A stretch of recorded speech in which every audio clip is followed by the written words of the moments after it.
1절부터 17절까지 말씀 통해서 기쁨은 선택의 문제입니다. 기쁨은 선택의 문제입니다. 라는 제목으로 말씀 함께 나누겠습니다. 우리는 지난 주간 성품의 변화가 성령 충만입니다. 라는 주제로 특별 새벽 기도회를 진행했습니다. 주제가 성품에 관한 것인 만큼 설교도 성령의 열매에 관한 것이었지요. 성령의 열매는 인격에 열리기에 성령의 열매가 열리면 인격과 성품이 변화된다 말씀드렸습니다. 주중에 새벽 기도회 때 성령의 9가지 열매 중 5개를 살펴보았습니다. 사랑, 인내, 절제, 온유, 화평을 살펴보았고 거기에 담대함이라고 하는 성품도 함께 다루었습니다. 이제 남은 열매는 기쁨, 자비, 양선, 충성입니다. 이 4가지 열매를 앞으로 주일 예배 때마다 살펴보고자 합니다. 오늘 성령의 열매 중 희락이라고 하는 기쁨의 열매입니다. 먼저 예전에 썼던 칼럼의 내용을 읽어드리겠습니다. 이 칼럼은 여수에서 개척교회를 섬길 때 느꼈던 점을 글로 적은 것입니다. 그대로 읽어드리겠습니다. 여수는 밤바다가 있는 아름다운 도시이다. 차를 몰고 10분 정도만 나가면 위치에 따라 동해, 서해, 남해의 느낌을 모두 감상할 수 있다. 나는 바다가 보고 싶을 때는 집에서 가까운 해양공원을 찾는다. 해양공원은 여수 엑스포 이후에 개발된 관광 명소인데 깨끗하고 운치가 있어서 많은 관광객이 찾아온다. 산책하기 좋게끔 잘 닦아놓은 해양공원 길을 걸으면 한쪽 편에는 고깃배가 떠 있는 바다가 보이고 반대편은 예쁜 카페들과 벽화 마을이 보인다. 위로는 자산공원과 돌산을 잇는 케이블카가 많은 사람의 추억을 쓸어 나른다. 공원 벤치에 335 모여 차를 마시며 대화하는 사람들의 모습과 버스킹 노랫소리가 어우러지면 해양공원의 모습은 마치 한 폭의 그림과 같다. 주일 예배를 마치고 가족이나 교인들과 함께 2층 테라스가 있는 카페에서 바다를 바라보며 커피 한잔하면 특별한 대화거리가 없어도 행복하다. 그런데 재미있는 현상이 있다. 낭만이 가득한 해양공원의 풍경이 내 마음 상태에 따라서 달라진다는 점이다. 하나님께서 주일 예배에 은혜를 베푸셔서 마음의 기쁨이 충만할 때면, 그래서 나의 미래가 희망으로 가득 찰 때면 해양공원의 아름다움은 배가 된다. 바다의 배들도 다른 날과 크게 다르지 않은데도 그날따라 더 힘차게 항해하는 것 같고 공원을 거니는 사람들의 발걸음은 더 활기차 보인다. 사람들의 웃음소리는 내 마음의 기쁨을 대변해 주는 것 같아 더 흥겹게 들린다. 그러나 마음의 근심이 가득하면 아름답던 풍경이 다르게 느껴진다. 바다를 운치 있게 해주었던 고기잡이 배는 어부의 고단한 삶이 묻어나는 것 같아 외로워 보인다. 관광객들의 사진 배경이 되어주고 있는 하멜 등대는 늘 같은 자리에 서 있지만 그날따라 쓸쓸해 보이고 사람들의 웃음소리는 내 마음을 몰라주는 것 같아 야속하게 느껴진다. 마음에 기쁨이 없으니 똑같은 풍경이 다르게 느껴진다. 같은 환경인데 어떨 때는 행복을, 어떤 때는 외로움을 느끼는 이유, 바로 마음 때문이다. 마음이 편치 않으면 아름다운 환경도 슬프게 느껴지고 마음이 기쁘면 굴러가는 낙엽에 웃음이 나온다. 우리 마음에 기쁨이 충만할 때와 기쁨이 마를 때 삶에 어떤 차이가 나타나는지 알게 해주는 글입니다. 우리도 이와 같은 경험을 많이 해보지 않으셨습니까? 같은 세상인데도 마음이 기쁠 때와 슬플 때 세상이 다르게 보입니다. 마음이 기쁘면 우리는 인생길에 폭우가 쏟아져 내릴 때도 햇빛 속을 걷는 것 같습니다. 그러나 마음이 슬프면 우리는 맑은 날에도 폭우 속을 걷는 기분이지요. 마음이 기쁘면 다른 사람들이 걸어갈 때 우리는 날아가는 것 같고 마음이 슬프면 다른 사람이 걸을 때 우리는 끌려가는 기분이 듭니다. 기쁨은 이렇게 최악의 상황도 최고 좋은 상황으로 만들어줍니다. 우리 마음이 늘 기쁠 수만 있다면 환경이 어떠하든 행복하게 살 수 있지 않겠습니까? 그러나 우리는 매일 기뻐하며 사는 것은 불가능하다고 생각합니다. 우리가 사는 이 세상은 늘 좋은 일만 있는 게 아니기 때문입니다. 우리 삶에는 우리 힘으로 제어하거나 통제할 수 없는 불행들이 존재합니다. 어제까지 기쁨 가득했던 삶이 오늘은 슬픔 가득한 삶으로 바뀌는 것이 우리네 인생이라고 생각하며 살아가고 있습니다. 그러나 우리가 기억해야 할 것이 있습니다. 기쁨은 감정이 아니라 성품이라는 점입니다. 기쁨은 성령의 열매입니다. 기쁨이 성령의 열매라는 말은 기쁨은 환경에 따라 변하는 감정이 아니라 환경에 영향받지 않는 인격이고 성품이라는 뜻입니다. 그래서 기쁨의 열매가 있는 사람은 환경에 상관없이 언제나 기뻐합니다. 성격 느긋한 사람은 좋을 때나 위기 때나 느긋하지 않습니까? 그것처럼 성품 자체가 기쁨인 사람은 좋을 때나 위기 때나 기뻐합니다. 기쁨이 성격이라는 말씀입니다. 만약 우리가 환경 변화에 따라 기쁨이 달라지고 있다면 그건 기쁨의 열매를 맺은 게 아닙니다. 그건 그냥 행복한 감정을 느끼는 것뿐입니다. 사람들은 기쁨과 행복이 같은 말이라고 생각합니다. 그렇지 않습니다. 기쁨과 행복은 서로 연관성이 있어 보이지만 같은 개념이 아닙니다. 우리는 기쁘지 않으면 행복할 수 없습니다. 그러나 행복하지 않으면서도 기뻐할 수는 있습니다. 다시 말씀드립니다. 기쁘지 않으면 행복할 수 없습니다. 그러나 행복하지 않으면서도 우리는 기뻐할 수는 있습니다. 이유는 행복은 외적 조건의 많고 적음에 따라 좌우되지만 기쁨은 외적 조건에 영향받지 않기 때문입니다. 행복은 외적인 조건입니다. 그래서 외적 조건이 갖추어져야 행복합니다. 그러나 기쁨은 내적인 것입니다. 그래서 기쁨은 환경 조건과 상관없이 성품에 따라 달라집니다. 성품에 기쁨의 열매가 있는 사람은 기쁘게 살아가고 기쁨의 열매가 없으면 기쁘게 살지 못합니다. 행복은 조건의 영향을 받기에 일시적이고 변덕스럽지만 기쁨은 인격이고 성품이기에 늘 영속적이고 확고합니다. 그래서 우리가 기쁨 충만한 삶을 살고 싶다면 성품에 기쁨의 열매를 맺어야 합니다. 환경을 바꾸려고만 하지 말고 우리 인격을 바꾸려고 힘써야 환경과 상관없이 기뻐할 수 있습니다. 비록 무화과 나무가 무성하지 못하며 포도나무에 열매가 없으며 감람나무에 소출이 없으며 밭에 먹을 것이 없으며 우리의 양이 없으며 외양간에 소가 없을지라도 나는 여호와로 말미암아 즐거워하며 나의 구원의 하나님으로 말미암아 기뻐하리로다. 하박국 선지자의 고백입니다. 하박국 선지자의 기쁨은 환경이나 조건에 달려있지 않았습니다. 하박국 선지자는 무화과 나무가 무성하지 못하고 밭에 먹을 것이 없으며 외양간의 소를 다 잃어버려도 기뻐했습니다. 기쁨이 인격이고 성품이었기 때문입니다.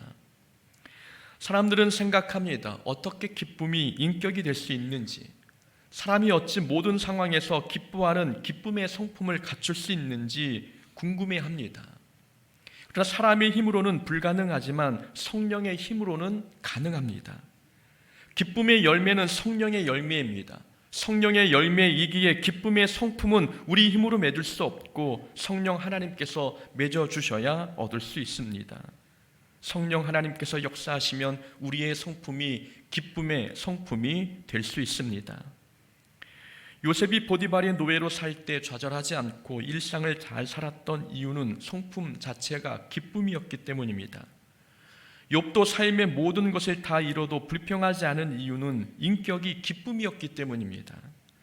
바울과 실라가 지하 감옥에서 하나님께 기쁨의 찬송을 부른 것도 성품의 기쁨의 열매가 열렸기 때문입니다. 사람의 힘으로는 매 순간 기뻐하는 게 불가능하지만 인격의 기쁨의 열매가 열리면 매 순간 기뻐하는 삶이 가능해집니다.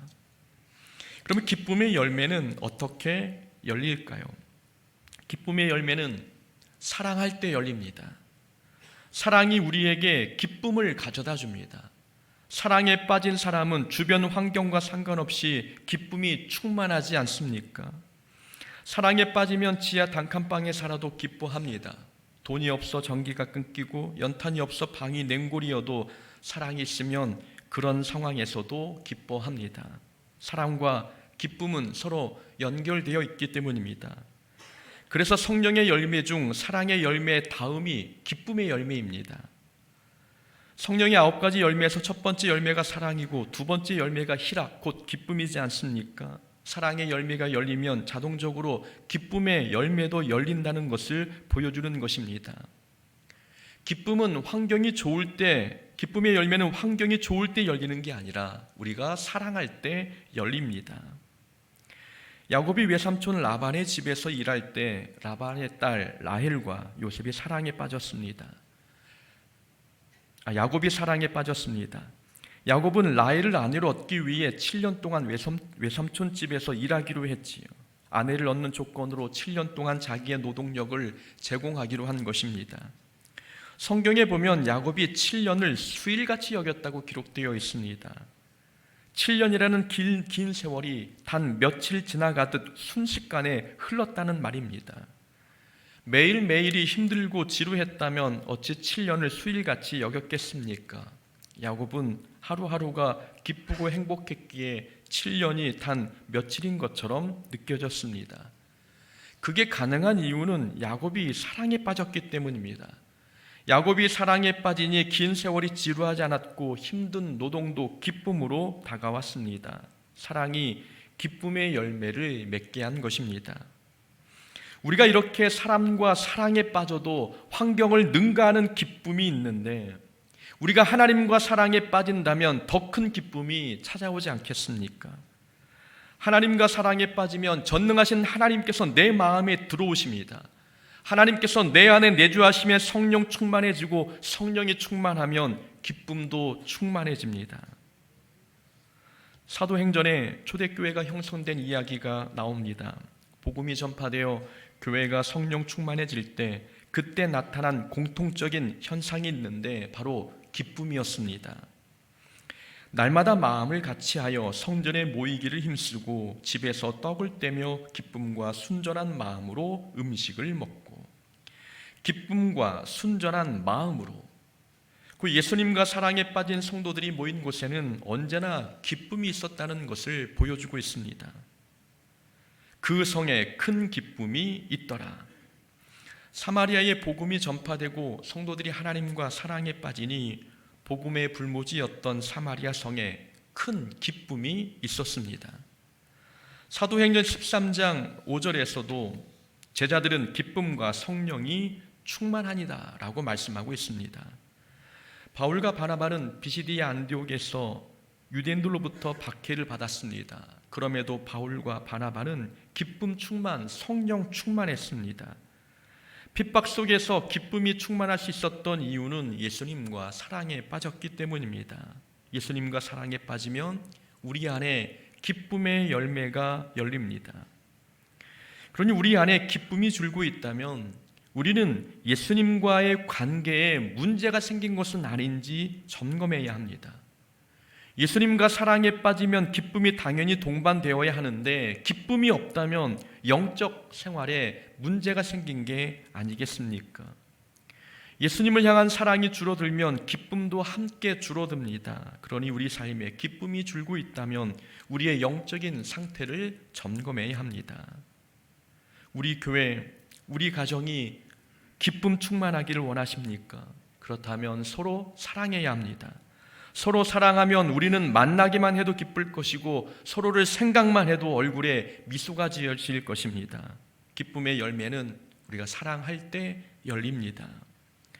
또한 기쁨의 열매는 우리가 기쁨을 선택할 때 열립니다. 우리가 기쁨을 선택하면 기쁨의 열매를 맺고 미움을 선택하면 미움의 열매를 맺습니다. 그렇다면 사람이 기쁨을 선택할 수 있는가? 기쁨이 과연 선택의 대상이 될 수 있는가 하는 질문이 생깁니다. 기쁨은 선택의 대상입니다. 기쁨이 감정이라면 기쁨은 선택할 수 없는 대상이 되지만 기쁨은 감정이기보다 성품이기에 우리가 마음만 먹으면 선택할 수 있습니다. 생각해 보십시오. 사람들이 불평할 때를 생각해 보면 그 불평은 자동적으로 나오는 게 아닙니다. 사람들이 불평하는 이유는 불평을 선택했기 때문이지 불평할 상황이어서 불평한 게 아닙니다. 불평할 상황이 아님에도 불구하고 스스로 힘써 불평의 조건을 찾았기에 불평한 것입니다. 감사의 조건을 찾았으면 감사했을 것인데, 그러나 사람들은 이미 불평하기로 마음먹었기에 불평의 조건만 찾아서 불평한 것입니다. 그래서 불평도 인격입니다. 이스라엘 백성이 광야 40년 동안 불평만 하며 살았던 이유는 그들의 인격이 불평이었기 때문입니다. 광야길에 감사할 조건이 얼마나 많았습니까? 눈만 뜨면 구름 기둥과 불 기둥이 보였고, 아침에 일어나면 하늘에서 기적의 음식인 만나가 내려져 있었습니다. 갈증이 나면 반석을 쪼개 물을 공급받았고, 전쟁이 났을 때는 기도의 손만 들면 승리했습니다. 불평의 조건보다 감사의 조건이 훨씬 더 많았습니다. 감사의 조건이 많았음에도 불구하고 사람들이 불평한 이유는 감사의 조건은 보지 않고 불평의 조건만 찾았기 때문입니다. 널린 게 감사할 일인데 그 속에서 불평했다는 것은 인격이 불평이 되었기 때문입니다. 불평을 선택할 수 있다면 우리는 기쁨도 선택할 수 있습니다. 기뻐할 상황이 될 때만 기뻐할 수 있는 게 아니라 어떤 상황에서든 기쁨의 조건을 찾아 기뻐하기로 선택하면 누구나 기뻐할 수 있습니다. 기쁨은 그래서 선택의 문제입니다. 내가 기뻐하기로 선택하면 기쁨의 조건이 눈에 보이고, 불평하기로 결심하면 불평의 조건만 보입니다. 기쁨이냐 불평이냐 둘 중 무엇을 선택할지는 그 사람의 성품에 달려 있습니다. 빌립보서는 기쁨의 서신입니다. 빌립보서에 기쁨이라는 단어가 많이 나오고 있어서 빌립보서를 기쁨의 서신이라 부릅니다. 그러나 놀라운 점은 이 기쁨의 서신 빌립보서는 바울이 감옥에 갇혀 있을 때 기록했다는 점입니다. 바울은 기쁨과는 전혀 거리가 먼 환경 속에 있었지만 기쁨의 서신을 기록했습니다. 이것은 기쁨은 선택의 영역에 속한 것임을 보여줍니다. 빌립보서에 보면 바울이 옥에 갇혔을 때 평소 바울을 시기했던 사람들이 바울의 투옥을 자신들이 유명해지는 기회로 삼았다는 내용을 우리가 읽을 수 있습니다. 그래서 바울이 없는 틈을 타서 사람들은 그 틈을 이용해 경쟁심으로 복음을 전했습니다. 바울의 고통을 유명세를 얻기 위한 발판으로 삼았으니 바울이 인간적으로 볼 때 기분이 나쁠 법도 합니다. 그러나 바울은 그 상황조차 기뻐했습니다. 무슨 방도로 하든지 전파되는 것은 그리스도니 이로써 나는 기뻐하고 또한 기뻐하리라 라고 고백했습니다. 또한 바울이 감옥에 갇혔을 때 바울은 내일 당장 죽어도 전혀 이상하지 않을 상황이었습니다. 그러나 바울은 그 상황에서도 두 가지 기쁨이 있었습니다.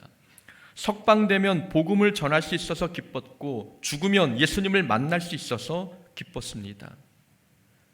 바울이 처한 상황은 기쁨의 조건보다 불평과 슬픔의 조건이 훨씬 더 많았습니다. 그럼에도 바울은 기뻐하기로 선택했기에 기쁨의 조건을 찾아 기뻐했습니다.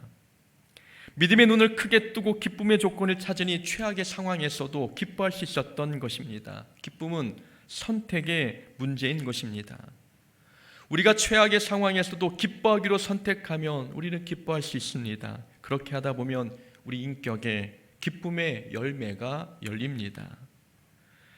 기쁨은 성품에 열리는 열매라고 말씀드렸습니다. 기쁨이 성품이 되면 삶의 태도가 달라집니다. 그래서 우리에게 기쁨의 열매가 열렸는지 알아보려면 우리의 삶의 태도를 보면 됩니다. 기쁨의 열매를 맺은 사람은 삶의 태도가 이렇습니다. 첫 번째, 기쁨의 열매가 있는 사람은 감사하는 사람이 됩니다.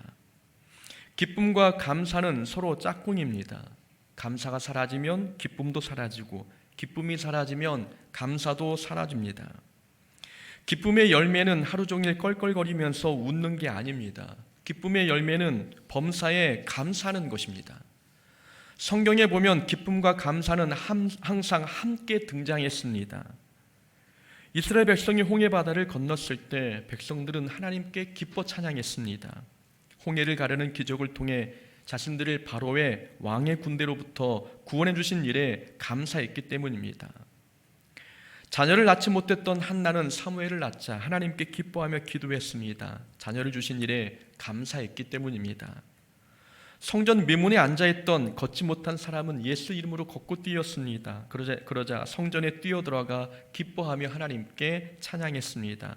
자신을 걷게 하신 일이 감사했기 때문입니다. 이렇게 기쁨과 감사는 언제나 함께 등장했습니다. 기쁨은 감사로 이어졌고 감사는 더 큰 기쁨으로 발전했습니다. 우리 인격에 기쁨의 열매가 열렸는지는 우리가 범사에 감사하고 있는지를 보면 알 수 있습니다. 또한 두 번째로 기쁨의 열매가 있으면 자족하는 사람이 됩니다. 우리가 삶에 자족하며 살고 있다면 우리 안에, 우리 인격에 기쁨의 열매가 있는 것입니다. 기쁨의 열매는 영적인 배부름과 같습니다. 우리가 살면서 기쁜 일이 생기면 밥을 먹지 않아도 배부를 때가 있지 않습니까? 기쁨 충만은 영적인 배부름과 같기에 영혼의 기쁨이 가득한 사람은 육신의 것이 채워지지 않아도 자족합니다. 그래서 기쁨의 열매가 있는 사람은 삶을 자족하며 삽니다. 그런데 자족은 만족과 다릅니다. 만족은 외부 조건이 채워지면 만족합니다. 그러나 자족은 외부의 조건과 상관없이 자족하는 것입니다. 만족은 조건적이어서 특정 욕구가 충족될 때에 느껴집니다. 그러나 자족은 내적인 태도이기에 물질이 풍족하지 않아도 자족할 수 있습니다. 비유하자면 만족이 컵의 물과 같다면 자족은 샘물과 같습니다. 만족이 컵의 물과 같다면 자족은 샘물과 같습니다.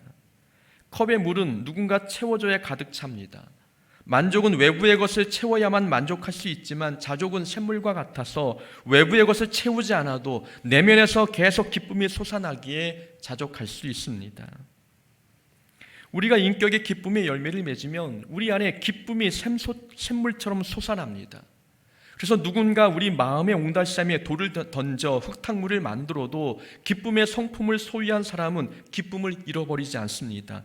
내면에서 계속 솟아나는 기쁨이 마음에 가득한 흙탕물을 정화시키고 기쁨을 다시 가득 채우기 때문입니다. 그래서 기쁨의 열매가 있는 사람은 어떤 상황에서도 자족합니다. 내가 궁핍함으로 말하는 것이 아니라 어떤 형편에든지 나는 자족하기를 배웠노니 나는 비천에 처할 줄도 알고 풍부에 처할 줄도 알아. 모든 일 곧 배부르거나 배고프거나 풍부하거나 궁핍에 처할 줄 아는 일체의 비결을 배웠노라. 바울의 고백이지 않습니까? 바울은 삶이 넉넉하지 않았습니다. 천막을 만드는 일을 하긴 했지만 지역을 옮겨 다니면서 복음을 전해야 했기에 돈벌이가 그렇게 좋은 편이 아니었습니다. 특히 바울이 감옥에 갇히거나 핍박을 당해 건강이 온전하지 못할 때에는 일을 할 수 없기에 누군가 물질적으로 돕지 않으면 바울은 생존 자체가 불가능했습니다. 이런 상황에서도 바울은 자족을 배웠다고 고백했습니다. 형편이 궁핍하든 풍부하든 그런 외부 조건과 상관없이 바울은 늘 자족하고 있다고 고백한 것입니다. 바울이 자족했다는 것은 바울의 성품에 기쁨의 열매가 열렸다는 것을 보여줍니다. 기쁨의 열매가 있는 사람은 상황이 어떠하든 자족하는 삶을 삽니다. 세 번째로 기쁨의 열매가 있으면 모든 것을 수용하는 사람이 됩니다. 기쁨이 충만하면 마음이 부자가 된 것 같습니다. 마음이 부자가 되니 수용의 폭이 넓어집니다. 그래서 기쁨의 열매를 맺은 사람은 화평을 만드는 사람이 되고 오래 참게 되며 온유하게 되기도 합니다. 무엇보다 기쁨의 열매가 있으면 용서의 사람이 되어서 다른 사람의 실수를 용납하게 됩니다. 이처럼 기쁨의 열매가 우리를 수용하는 사람을 되게 한 것입니다. 학창시절에 가장 조마조마했던 일은 아버지께 학교 성적표를 보여드리는 일이었습니다. 학교에서 성적표를 우편으로 발송하면 저는 성적표가 아버지 손에 먼저 들어가지 않도록 방과 후에 일찍 집에 들어가곤 했습니다. 성적표에 아버지의 도장을 찍어야 학교에 제출할 수 있는데 언제 성적표를 보여드려야 야단을 맞지 않을지 눈치를 볼 때가 많았지요. 제 남동생은 그런 일에 대해서는 머리가 비상했습니다. 성적표를 받아온 날 아버지께서 몸이 아프셔서 회사에서 일찍 돌아오신 날이 있었습니다. 그때는 아버지께서 목회하시기 전이었지요.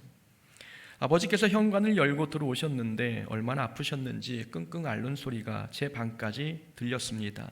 동생은 그때를 놓치지 않았습니다.